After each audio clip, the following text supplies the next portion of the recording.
السلام علیکم ورحمۃ اللہ۔ عزیز طلباء، آج ہم سورہ لقمان پڑھیں گے۔ سورہ لقمان مکی صورت ہے، یعنی یہ مکہ میں نازل ہوئی۔ اس میں 34 آیات ہیں۔ تعارف دیکھتے ہیں۔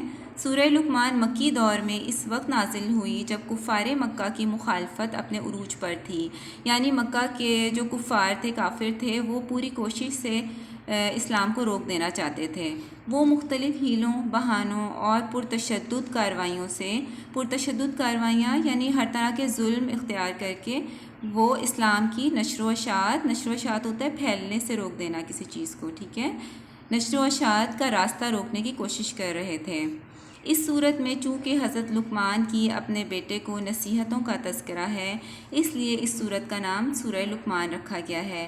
اس صورت میں حضرت لقمان کی وہ نصیحتیں بتائی گئی ہیں ہمیں جو انہوں نے اپنے بیٹے کو کی تھی، وہ ہم آگے چل کے دیکھیں گے۔ حضرت لقمان اہل عرب میں ایک بڑے عقل مند اور دانشور کی حیثیت سے مشہور تھے۔ ان کی حکیمانہ باتوں کو اہل عرب بہت پسند دیتے تھے، یعنی ان کی باتیں جو تھیں وہ عرب کے لوگ اس کو بہت اہمیت دیتے تھے کہ انہوں نے بہت دانائی اور سمجھداری کی باتیں کی ہیں، اور یہاں تک کہ شاعروں نے اپنے اشعار میں ان کا ایک حکیم یعنی دانا کی حیثیت سے تذکرہ کیا ہے۔ حکیم ویسے تو ہم کہتے ہیں نا جو شخص علاج کرتا ہے، دوائی دیتا ہے، لیکن حکیم کا ویسے معنی ہے حکمت رکھنے والا شخص، یعنی دانائی اور سمجھداری رکھنے والا شخص۔ تو ایک حکیم کی حیثیت سے عرب کے شاعر ان کا تذکرہ کرتے تھے اپنے اشعار میں۔ قرآن مجید نے اس صورت میں یہ واضح فرما دیا ہے کہ حضرت لقمان جیسے حکیم اور دانشور جن کی عقل و حکمت کا تم بھی لوہا مانتے ہو، وہ بھی توحید کے قائل تھے۔ انہوں نے اللہ تعالیٰ کے ساتھ شریک ماننے کو ظلم عظیم یعنی بہت بڑا ظلم قرار دیا تھا، اور بیٹے کو نصیحت کی تھی کہ تم کبھی شرک مت کرنا۔ سورہ لقمان کا خلاصہ توحید کے دلائل، کردار سازی اور آخرت کی یاد دہانی ہے۔ مضامین: سورہ لقمان کے شروع میں قرآن مجید سے فائدہ اٹھانے والوں کے اوصاف یعنی ان کی خوبیاں بیان کی گئی ہیں کہ وہ کون سے لوگ ہوتے ہیں جو قرآن سے فائدہ اٹھاتے ہیں۔ پھر حضرت لقمان کی وہ نصیحتیں ہیں جو انہوں نے اپنے بیٹے کو فرمائیں۔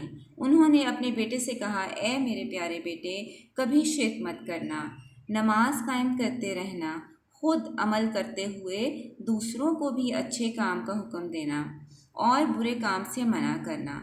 اگر کوئی مصیبت آ جائے تو اس پر صبر کرنا، لوگوں سے اچھے طریقے سے پیش آنا، زمین پر اکڑ اکڑ کر مت چلنا، بلکہ زندگی کے دوسرے معاملات کی طرح چلتے ہوئے بھی میانہ روی اختیار کرنا۔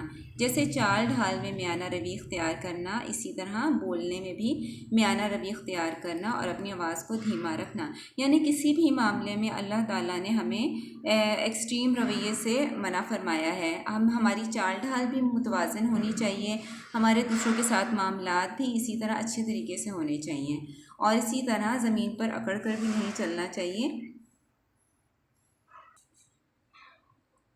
سورہ لقمان میں اللہ تعالیٰ کی توحید، قدرت اور صفات کو دلائل سے ثابت کیا گیا ہے۔ سورت کے آخر میں اللہ تعالیٰ کے علم کی وسعت کا بیان ہے۔ علمی اور عملی نکات دیکھتے ہیں۔ سورہ لقمان کا مطالعہ کرنے سے جو علمی و عملی نکات معلوم ہوتے ہیں، ان میں سے کچھ یہ ہیں۔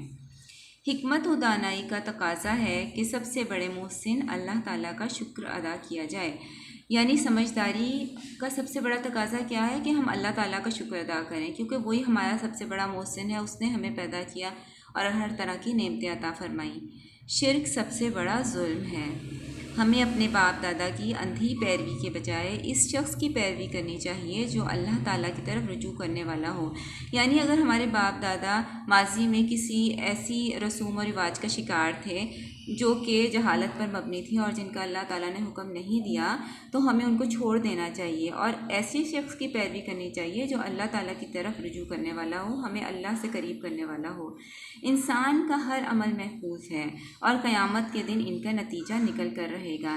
یعنی جیسے دنیا میں ہم محنت کرتے ہیں اور ہم ایگزام دیتے ہیں اور اس کا ایک نتیجہ نکلتا ہے، اسی طرح ہم جو بھی دنیا میں عمل کر رہے ہیں اچھے یا برے، وہ اللہ تعالیٰ ہمارے اعمال محفوظ کر رہے ہیں اور قیامت کے دن اس کا نتیجہ ہمارے سامنے آئے گا۔ حکمت و دانائی کا تقاضا ہے کہ اللہ تعالیٰ سے تعلق قائم کیا جائے، یعنی سمجھداری کا یہ تقاضا ہے کہ ہم اللہ سے تعلق قائم رکھیں، بھلائی کا حکم دیا جائے، برائی سے منع کیا جائے، اور جو مصائب یعنی مصیبتیں آئیں ان پر صبر کیا جائے۔ ہمیں عاجزی اور انکسار اختیار کرنا چاہیے، کیونکہ تکبر اور شیخی بگھارنے سے اللہ تعالیٰ نے منع فرمایا ہے۔ ہمیں اپنی زندگی کے تمام معاملات میں میانہ روی اختیار کرنی چاہیے۔